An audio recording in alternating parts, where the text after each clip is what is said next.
Good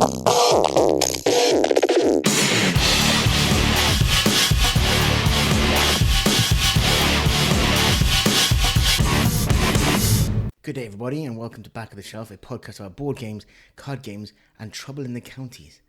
My name is Ben, and as ever, I should be your host tonight. This week, having firmly begun her countdown, we have Amber. Hello, Amber. 30 more school days. 30 more school days till what, Amber? Till winter. I can't say Christmas break, but it's 30 more school days, Ben. That's all we have. 6 short weeks left. Good week back at school then, was it? Yeah. It's the longest week of my life. Amber.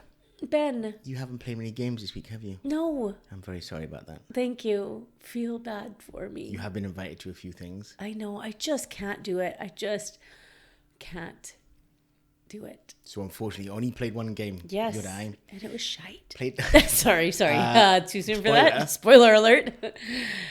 We played Lancaster. Yes. We're going to talk about that later on. Yes. I guess we'll find out how you feel about it. You've been a busy bunny. What have you been playing? I played the Cthulhu RPG, continuing quest. Yep. Should I Fantastic. ask about it? Oh, okay. Fantastic, loved it. I've also got good news. Okay. The D&D campaign has been cancelled. Axed. Finished. Okay. We hadn't actually played it since August. I think it naturally just runs out of steam. So that's good news. Tell me about your Cthulhu character. My character, the antiquarian. You have about 10 seconds. We were in the woods. We'd been asked by the university to go and explore. No. I just want to know about your character. I don't care about the storyline. My character, antiquarian. Yeah. He knows about lots of old stuff. He's fucking useless, actually. in most of the tests I have to go and do, I'm really good at librarian stuff. Mm-hmm. I'm good at library, and I am good at occult, and I am terrible at everything else. Do you think that the people you're playing with are ever like, oh, for fuck's sake, here comes Ben? Maybe. Like, do you think that they secretly wish you just don't show up on a Wednesday so that they? Well, I didn't. I guess I do now. Spoiler alert. The highlight of Wednesday was one of the players eating pretty much constantly for 4 hours, a variety of food types, mostly sugar-based. He had a bowl, like a ceramic bowl with cling film over of cake. He started that off. A bag of sweets. He had a Subway, which technically is sugar. Just endless. Cookies came out, just non-stop eating. Very impressive. And didn't offer a single... Oh, not a single thing, no. Okay. I was sat right next to him as well. Drinking my tea. Okay. No, it's very good. We really enjoy it. So I thoroughly enjoy that game. Good. Good group of people as well. Is it, is there an end in sight? Does it just keep going? I don't know. The nice thing is it's sort of episodic. So we just sort of roll from one to the other. Okay. Thank you for that. What else did you do this week? I then went to my friend's house and we played Dune with his son. I taught him last week. Yep. We played hardcore this week. It was really good. Did you play with that expansion we talked about? Okay, we're not there Building yet. Up to that. Okay. It was really, really good. Really tight game. They're both ruthless players. Okay, so now you can actually... It's nice for you. I'm happy you have this because now it's you don't have to explain. You've already explained. You can actually play instead of trying to make sure they're having fun. You can. Yes, that's excellent. You didn't win, did you? No, I didn't. Not even close. I thought I had it, but That was really funny. Every time I play Dune with you, you think you have it, and then you don't. So it's just funny. I feel. I noticed. I had a feeling about 75% through that game. I thought, oh, I'm winning. Maybe I should take my foot off the gas, which I have spoken about before. I thought, no, I'm really going to push for this one, and I thought I was going to get it. No, pit me in the final one. Was it Barry or his son? It was Barry. Okay. Beat me. I came third. He's a good gamer, isn't he? It was 10-9-8 points. Okay, so you didn't. One more turn. Just say I came last. One more turn, I might have done it. Whatever. Okay, that's good. Oh, also, it was a bit more grey area because actually I've been doing a rule wrong. That doesn't surprise me. I thought on the influence tracks, if you go past the first victory point, that's yours. Even if you go below it, then you don't lose it. and apparently you do lose it. I thought we did that. No, we definitely did that before. Did we? Yeah, and you took away my victory point. Yeah. Well, I don't know what happened. You didn't take away yours when I have it. Okay. Well, I explained it when I was them that you don't. So yeah, that was a bit of a fluff up. And he said, he definitely went below one of those lines to get another. There was a card that let him do that. So it's a bit of a grey area. Anyway, both practice games, both really good. So we're going to step up to the expansion. Cool. Very much looking forward to What is on your to play list for this week? Oh, hang on. Oh, you're not done yet. After June, then we played Lancaster. Okay. Which is why I was so enthusiastic to take get it out with you, because I again. really enjoyed it. It was really tight. Okay. Really close game. Two really good games. Him and his son are really not aggressive, but competitive. Focused. Very focused. Okay. Very competitive, yeah. Okay. But it was really good. Really good. And they both enjoyed that game. Yes, they do, yes. Good. I'm glad you have. Although, even halfway through that game, we were saying, this is very similar to the previous game. There's not a wild amount of variety in it. Okay. The laws are always the same. The battles are always the same. So, once or twice, and then probably we're probably not going to play that again. Anyway, yeah. And then me and you played it. There we go. So that was a short week for games. Yeah. Apologies about that. That RPG does take up a long time, though. What's on your to play list for this week? I think I'm going to step up, because usually on Wednesdays now, I'm so tired by the end of term that I just turn up, I'll just play anything. Yeah. But I've been a little dissatisfied with... Oh, a little. I hear about it every Thursday morning. So what we've been playing. So I think I'm going to step up and bring some and try and get them played, of the ones I'm interested in. Okay. Not sure. We'll try Lancaster. I'd be interested to see Lancaster up 4. Okay. There's a couple of others I'd like to get. Please, there's so many games on your shelf that you need to learn and play, and that you've been meaning to play. Yes. So I'm going to step up to that. Okay.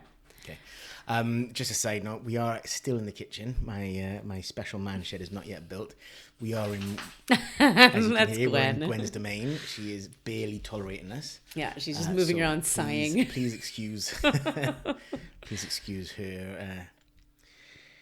attitude to us. Okay. Next part. Last episode, we did say we were going to try and bring a few shops that we've used to attention because we really like them. This week, it is the Dice Shop Online. Now, when I knew that we were going to start doing D&D, I went and I posted somewhere, I think I said I need decent, cheapish dice, because I wasn't sure if I was going to be in or not. Got recommended the Dice Shop Online, went and bought those dice and a little case for them, and very, very pleased with these dice. I know that dice can be a bit of a passion for some people. Yes, they get very excited about them. I've seen some. When we sit down to RPG, one of the first things we do is look at people's new dice.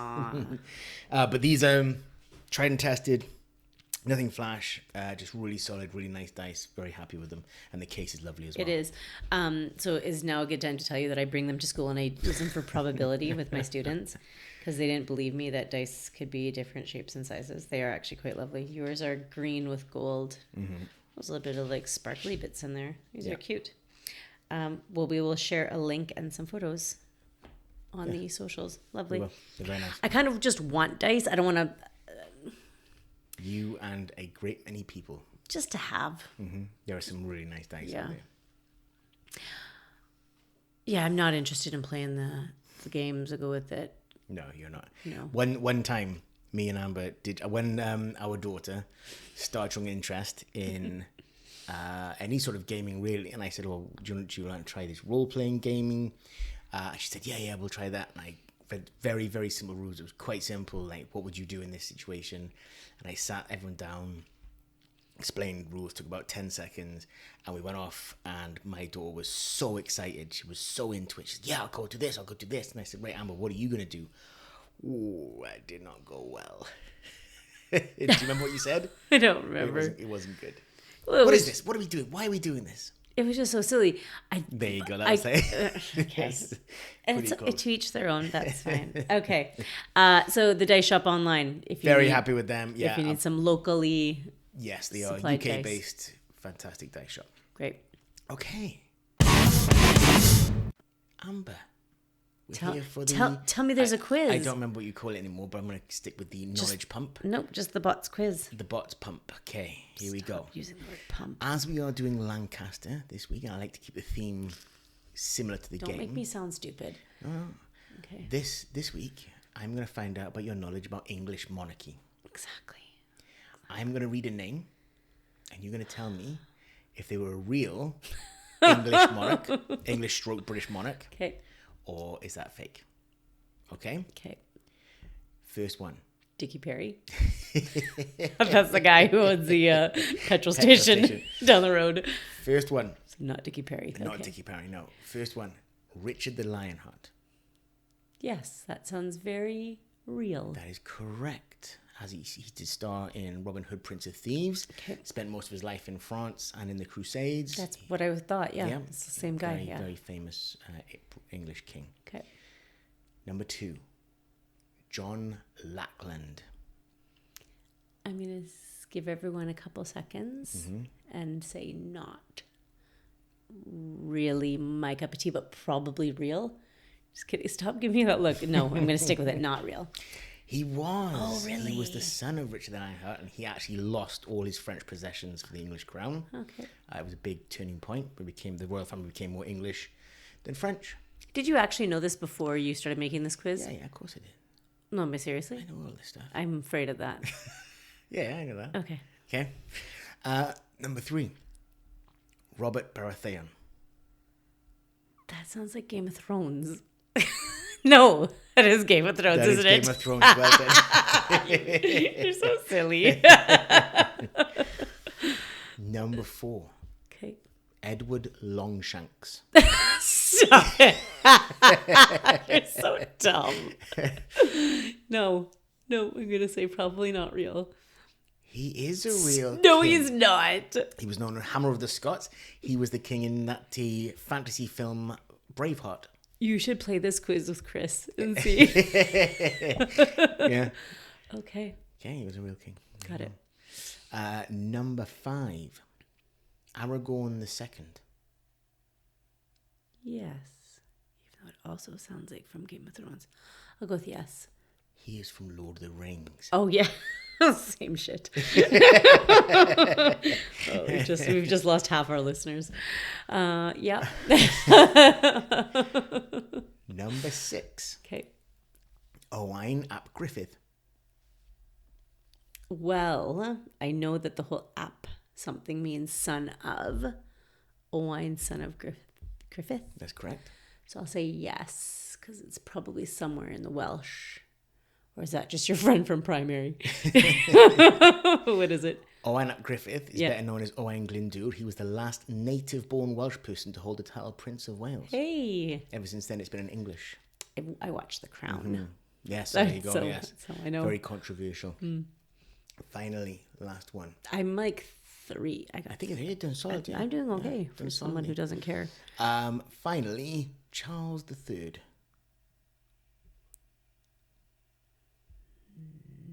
I'm going to go with no, not yet. Nope. Charles III is the current monarch of the UK. Shit. I thought it was Crush. I thought he was. You were doing your UK test I now. thought he You'd was be out. the second. I thought he was Charles II. I should have called Jan. She would have known. Charles I and II were involved in the Civil War. Oh, I can't even pretend to. Yeah, I thought that was a trick question. It was a trick question. Yes. Good job you're not doing your visa stuff anymore. Be out. No, they're going to listen to this podcast. Listen to this. Oh, exactly. God, I'm so sorry. Yeah. Oh, no, that's it. We're done. Oh, God. Well, now I'll get them all right. What's his name? Robert? Baratheon. Baratheon? Okay. I thought it was Baratheon as well, not Baratheon. It's Baratheon. Do you say Baratheon? I say Baratheon. We watched the show together. Yeah, I wiped that from my memory. Okay. I wiped that. All right, so I did not pass, and Any day now, the next book's going to come out. Okay. Any day now. Any day. It's been 12 years. No, 13. It's 2024, isn't it? Yeah, 13 years. It's not. It's 2023. Is it? It's 2023. God almighty. That Okay. shows you how bad I'm doing. So it's been either 12 or 13 years. All right, thanks for the quiz. That's crazy. I'm sure everyone else passed with flying colors. Oh, who knows? Yeah, let us know how you did there. You'd be surprised. I did a little look of who listens to this podcast. It's a wide variety of countries. Yeah. Go on. Name a few. General area. North America, Asia. Mm-hmm. So who knows? Who's in Asia listening to us? Yeah, I know. People be struggling with that. Maybe. Maybe not as bad as you, though. So. Baratheon. Okay, this week we are looking at a game called Lancaster. Lancaster was designed by Matthias Kramer. We have played one of his games before. Glenmore 2. Oh, that's a gem. That is an absolute gem. Why didn't we play that this weekend instead? Could have done, yeah. Okay. He's also played a game. I've actually got it, and I've had it for a while now, sitting on my shelf, waiting to get going. Story of your life, a game called Helvetia, about climbing mountains. So I might actually crack that out because it looks pretty good. The art was by Martin Hoffman and Klaus Steppen, who have pretty much done about 500 games between them. Oh, okay. I think they might be the resident artists for Queen Games because they've done a lot of those. And this was released in 2011. That was my next question. Okay. Yeah, so this is old. I was going to say it looks old AF. This is old. It definitely is a thing. So anyway, component quality. Before we get into the nitty-gritty, components. How do you feel about the components? Now, consider it was 2011. Everything was wooden. Everything was wooden. Yeah, it was cool. Nice and I thought that bit was actually okay. Yeah. Stickers to go on the wooden. Sure. Necessary or not. Though there was that one little bit where it had like letters on one side and faces on the other, and I was like, well, why? You don't even need faces on the other side. Well, the faces for decoration. The letters to make sure you didn't have one. You can only have one of each note. Yeah, but the point is you never saw the faces, so I don't know why we did that. Maybe you were supposed to have them face up. Well, you could set them face up. I set them face down. Regardless, I thought that was a bit pointless, but yep. Otherwise, I liked the wooden components. The board was not anything like. No offense to the artist. It was not memorable. I'm gonna go out on a limb here and say this is not the artist's finest work. Sure. Okay. Because they've done some impressive stuff. Right. This is not their finest work. Okay. This is as it came out at a time when medieval and Europe were like standard themes for board games. So nowadays you just don't see it very much, but back then that was just it. That's how you did it. So and there were some impressive instances of it, and this is not one of them. It was just very functional, did the job. Done. Even the battles were just some swords. Was it even that? Yeah, even that. No, not great. Go on, how's the game played? Graphical design was solid. Yeah. Because it was easy to interpret. Sure. Yeah, more or less, yeah. The laws were fine. Yeah. Yeah, so for 2011, it was pretty good. I should point out, actually, we got into gaming 2009, 2010. Yes. When we did, Lancaster was I remember Lancaster coming out and it was the B. Everyone was saying, really? This is the bee's knees. This is the next generation of board games. It was a really big deal. You never found it on the second-hand market. People didn't sell it. It was a really big deal. So, yes, I can see that. It was really nicely made. For the time, it looked really good, very functional, just did the job. Where can you find it now? It is not easy to find because people really like this game. Okay. You don't find it very often. I was lucky to find it. I actually found it because it's got sun damage on one side. Oh, I was actually wondering why it was different colored. Yeah. Okay. Oh, that's funny. So it came cheap. And I said, you know, it's one of those. I think, I said, if it's as good as people say, I'm never going to sell this anyway. So. Okay. I went for it. No one cares about that. Tell us how this game is played. How does it play? Right. I would class this. Well, it is a worker placement. But this came out when people were really starting to mess around with the worker placement formula. Kalis had come out a few years before of putting a thing down, doing that action. Stone Age sort of took it into more popular territory, or you roll a number of dice, workers. This was definitely starting to mess around with it because usually the level of interactivity in a worker placement is blocking. If I put a guy down, you can't go there. This introduces the idea of forcing someone out. So if you've put a strength 2 knight down, I can force you out with a strength 3 knight. If you've put a strength 3 knight down, I could force you out with a strength 3 knight and some squires. I can add some squires. They're like tiebreakers for most things. So this evolved the worker placement. Instead of just blocking now, you could aggressively take spots from each other, which made it a bit more of a conflict-heavy worker placement, I guess you'd call it. You weren't outright fighting because you weren't going to lose that worker. That worker came back to you, but you were tussling for position in these various counties in England. And you get to do various things, build your castle, hire more squires, get more money, upgrade some knight from a level 1 to a level 2, or such and such. Lots of various actions. They weren't particularly revolutionary. There was a conflict area. You would gang up and try and fight the French. That wasn't particularly revolutionary. So really, the only revolutionary part of it was the removal of workers. You could force them off. So on that level, it's a pretty straightforward, pretty simple worker placement. The part that I really like, and I don't know if I've come across it before or since, is you can vote for the victory point conditions. Okay. So they call it the laws. The Parliament is going to introduce laws for each season. There are 3 on the top, and then you can see the 3 that are going to come through, or that are being proposed for next year. So that when it gets to the Parliament thing, you are going to vote whether you want the 3 that are coming through to enter the Parliament, and you have secret ballot paper taken across, but you can also add some influence cubes to make it a stronger yes or a stronger no.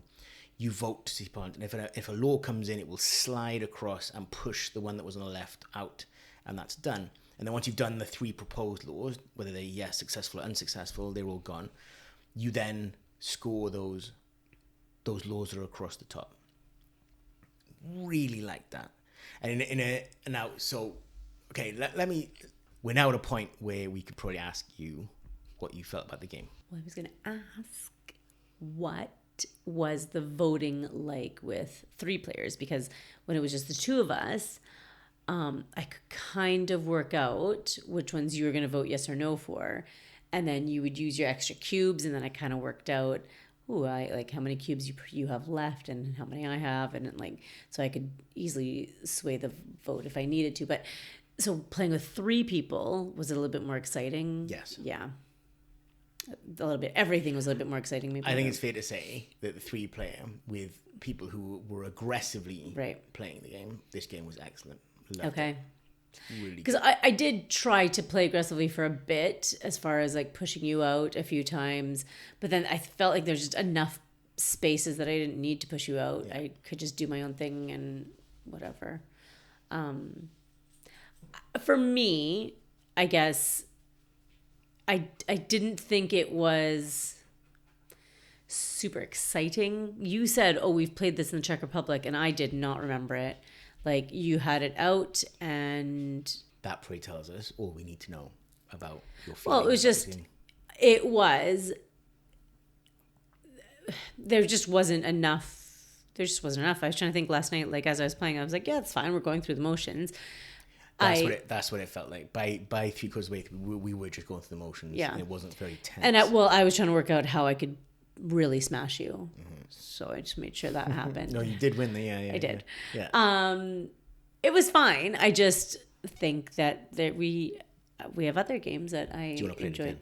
No, I'm good. And I'm happy you had a good time with Barry and his son, and you're thinking of playing it on Thursday or on Wednesday, whatever. That's great. I'm glad you had that. I'm glad we played it. But also, it's not my cup of tea. Yeah. I guess I could say it's not, it was fine. I feel like I had more fun playing Dune. Mm-hmm. I have, there's other games that I would maybe prefer to play. Mm-hmm. I think so. I think it showed 2011, this was cutting edge, really pushing the envelope on game styles. Now it feels very lightweight. Maybe that's what it is. And I think also, and I say this a lot about games like Stone Age and Burgundy and even Isle of Skye, when I just want to play those games again after. Mm-hmm. I would happily play Glenmore too. So I said lightweight as a sort of a detriment. It's not because we had about 45 minutes after June. Sure. But I said, "What do you want to play?" And I said, "Well, let's try that." And we smashed out in half an hour, 45 minutes. It's really, back when this came out, this was considered a pretty heavy going game. Now, really, I think this is lightweight nowadays. So. But then there's only 5 turns. You can't go. Yeah. And also, if people know what they're doing, you're not wasting time. Yeah, So just that bit was okay. Obviously, I did have to ask you a few times about the icons and whatnot. But also, this game does have a place, obviously, in lots of people's collections because it's not a 3-hour game, and maybe it is more enjoyable 3 or 4 player. So. Yeah. There you go. Yeah, it's 2-player wasn't great, but I really enjoyed it. Well, I'm glad we played it so that I never have to play it again. Yes, that's right. I'll fine. put it on that pile of Amber hates. So I'm going to give it at 3 or 4. I would say a solid thumb up. Who would enjoy this game? I think if you want to see worker placement done in a slightly different style, this would be a good example. I think if I was maybe a little bit more attacking, if I was the thing is I am really competitive, so I don't know. Like I think that if maybe it would have been more exciting if if we would have played a little bit more ruthlessly instead of just going through the motions. Maybe would have been a different game, but again, there's other things on my to play list at the moment. Yes, there are. Sorry, that was a negative. It's not negative vibes. It's just. It is what it is. Okay. There you go. Okay, that was Lancaster. If you can, maybe have a look, but I wouldn't work too hard for it. Okay. All right, on to the final segment, everyone's favourite, shelf space. Oh, here we go. Amber, every now and again, maybe once, twice, maybe 3 times in your lifetime, the stars align and things just slot into place. The day after we released our last podcast, last week, a video emerged of a woman talking about all the ills of the board game industry. Oh. And it was on her, it was her experiences as a board game designer and how difficult it is and etc. There was a guy on Board Game Geek called Tony Boydell. He's a game designer. He's designed, in fact, a game called Snowdonia, which I think you might like. And I'm trying to find it, but it's difficult to find. But he's done lots and lots of games. He's also a blogger. He blogs every day about something. And he found this video, and he said, here are 6 things that really bug him about board games. And I thought we'd go through a couple of them, 1 or 2 every episode to see what you think. Interesting. Okay. So these are Tony Boydell's truths about the board game industry. 1. We are all guilty of buying too many new games. Spinning the phrase shelf of shame into shelf of opportunity is a denial of personal responsibility. Also, some of the posted Essen Hall images made me actually nauseous. Ooh. That's funny. This came out the day after we were talking about the Hall photos. Do you know what?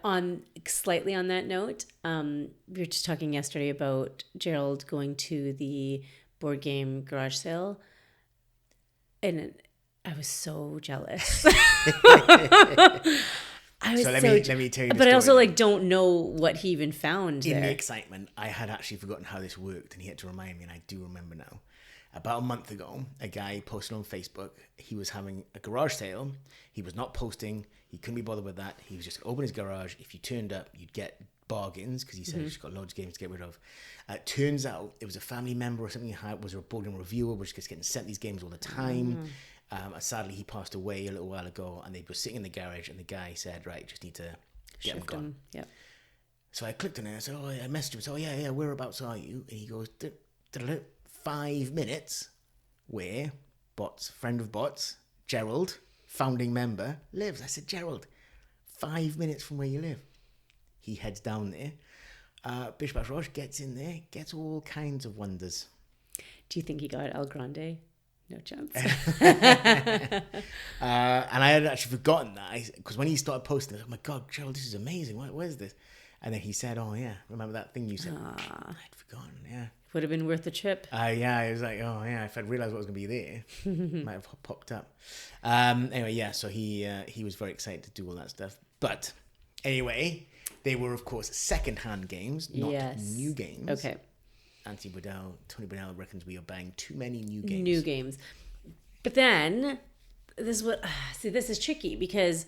Well, do you think he's right saying spinning the phrase shelf of shame into shelf of opportunity is a denial of personal responsibility? I've never heard Shelf of opportunity. Oh no, I always call it a shelf of shame. Yeah. But I don't understand. Why does he thinks it should not be called? Well, some people say, well, it's not a shelf of shame, is it? These are all games that it's full of potential. They call it shelf of potential or shelf of opportunity. Okay. I guess I think of it as, the thing is, you say shelf of shame, you have shelves, very plural. Let's pluralize this. Of shame. Yes. And once you get into your man cave, everyone's going to see which ones have never been played. Yeah. Just calling you out. But it's hard because I think if we didn't buy some new games, then when would we have the opportunity to play them? Like, for example, I'm going to use Feast for Odin because I selfishly really wanted that game. And I'm not really sure when you would get the chance, like when I would get the chance to play it again if you wouldn't have bought it new. That's true. Am I missing this? Yeah, okay. I mean, it's a bit ambiguous when he says new games. You mean like newly designed games? But also, he's a designer, so if people aren't buying his game, then how is he making... Oh, that's true. I don't understand this. Can you do some... I'm not sure of this at all. I think the sustainability... I think the implication is more games than you intend to play. Okay. Than you can reasonably play. Right. Which I agree with. In your situation, you have a lot of games because I guess. And every time I say, right, I'm going to sell that game, like, oh, no. Because you want to sell the ones that I like. And that's the thing. Sell the ones that I don't like. But no, I agree with the bit of like, don't buy things that you just for the sake of buying them. I think that's the nubbin. Yes. Yeah. People are buying things as collectors for display. Which again is like, I mean, that's your own business if you feel like that. If you're doing it as a collector and you're going to sell it in 20 years' time for a mint, well, that's... There was a guy. Tell me. I think you might consider him a founder member of the Dice Tower, which is more than a YouTube channel now. Sure. He will buy a copy of almost every new game. In fact, he buys 2. He keeps one in shrink wrap, and he opens the other one to see if he wants to play him. He hires a warehouse. I was going to say he must have all the space in the world. Yeah, well, he does. Well, jeez, he has to hire a warehouse to keep them all. Is that healthy? I don't know. Absolutely not. No. Nope, it's not. No, I mean, yeah, I guess. But then, does that make him happy? I mean, that makes him a hoarder. Yeah. That's called how it is. It's ultra organized, but it's ultra organized hoarding. Sure, I mean, but also if. There's you always often will say this to me, like you could have there are worse addictions that you could have. Like you could be spending our money on other stuff. So yes, you're right. Happy you're not a gambling man, but anyhow. Okay, good question, I suppose. Mm-hmm. Sorry, do you think that is this changing your frame of mind at all? Oh yeah. With how you're gonna okay. I have stopped. I go on my various places. I look at it. Oh yeah, that game that's going so cheap. I could just pick that up. I just stop myself. Just pick that up. Stop myself. Okay. I think it's healthy to have a 5 to 10 game wish list of if you found this game, then that's okay. But your wish list. I mean, it's not even a wish list. It's. Can you put a number on how many games are on your like? I can tell you exactly how many games are on your wish list. If I saw it, I would like to buy it. I have a look at Board Game Geek. I would like to make a guess, but it's also they must be like ordered in. That you must have some sort of organization to it of like, highest. Now, what I used to do. Let me tell you how I organize my wish list. And I want to know how many people have wish lists. I do not have a wish list. Oh, I have all the games I want. So this is what I do. And some I don't. If I see a game that I like the look of, if I saw a positive review from someone I trusted, that would go on the wish list. And every time I saw, because you can change which wish list it's on. It can be a must-have. It can be interested. It can be would like to have, and it can be like, yeah, okay, maybe. How many lists do you have? Hang on, so every time I would see a positive review, I'd change it from would like to have to the. Do you think of a number? Like 200. I have 732 games in a wish. You're such an idiot. How many are on your must-have? The must-have, I don't know. It's maybe 200. Must-have. Yeah. Gwen sighing in the background is exactly how I feel. Yeah, must-have. Well, that's a long one. Yeah, these are games. If I saw them for a reasonable price, I would buy them. Insta buy. Okay. I never see these games. Okay. Give me a few. I'm curious. Pillars of the Earth. When we bought that for Kelly, that's a nice game. Oh, I don't really remember it. Yeah, it was a nice game. Where did you find it then? If you're like, oh, we never find Czech Republic. Oh. It was brand new. It was for her birthday. Oh. She just never plays it anymore. Yeah. Tigris and Euphrates. El Grande. Twilight Struggle. Blood Rage. Colosseum. Wallenstein. New York 1901. Have you played any of these games? You just like the look of them? I have heard good reports, or people have said if you like this game, you should go for this one. Interesting. Mm-hmm. Okay, well, so that's how my wish list works. Okay. I do not have a wish list because I do not have time to research games. I will just let you buy them. Well, I stopped now. This wish list is. I mean, I was looking through the photos of Gerald's. There was someone there. If I'd have known, if he'd taken a photo at the time, I'd have gone, yes, give me that one. But yeah. If he was a good friend, he'd already have your wish list tucked in his pocket. That's right. Yeah. What kind of friend is he? Yeah, bad one. That being said, you have a big weekend coming up. Yes, we do. It's nice. I'm happy to say that every founding member of BotsCon will be at Aircon Northwest. Aircon West, which one is it? Manchester. In December. That's very exciting. So me, Gerald and David. What is the plan then? Like, okay, apart from driving there and getting there and staying in a hotel, like, is it going to be? Are you going to so the Aircon just go and play games? Are you planning on? Is it going to be like the one that we went to, Manchester? No, the Aircons are more focused on playing. Okay. So they have huge tables. I'm not really sure how many vendors are actually there. It's not many. This is really about... Oh, is there a bring and buy? Have you checked that? Oh, I haven't checked that, no. Oh, what's wrong with you? I don't think there is, actually. No, this is very much a turn up and play. Check right now. I will check it. Okay. This is very much turn up and play, so... You know I'm just going to start packing your games, right? £5. Very looking forward to seeing them. It's going to be good. And just playing some games. Yeah, we're going to be there for one day. That's it? One day, yeah. Okay. That'll be fun. This upcoming weekend, what are you and the child up to?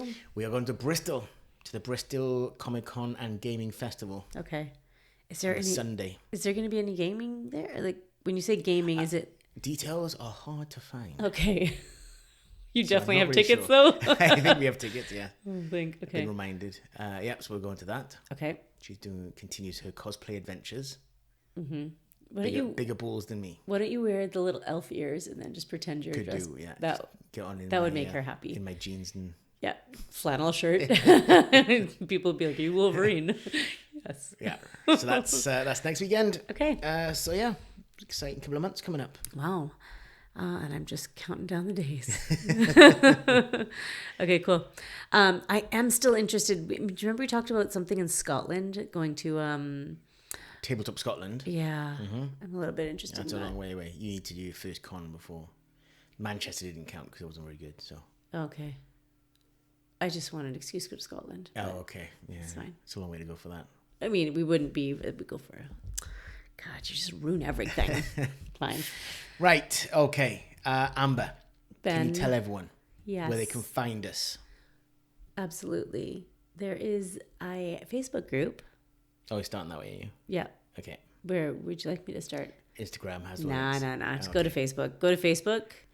Hop on the Facebook group where they chat about stuff, board game related. Instagram has really all the links you need. So back.of.the.shelf is where I would head to.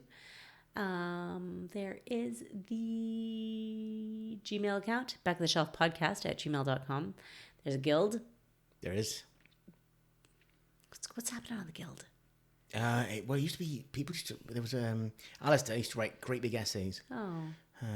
He's married now, so he has no time for that. No time for that. None of that shenanigans. He's busy playing board games and keeping his wife happy. Yeah.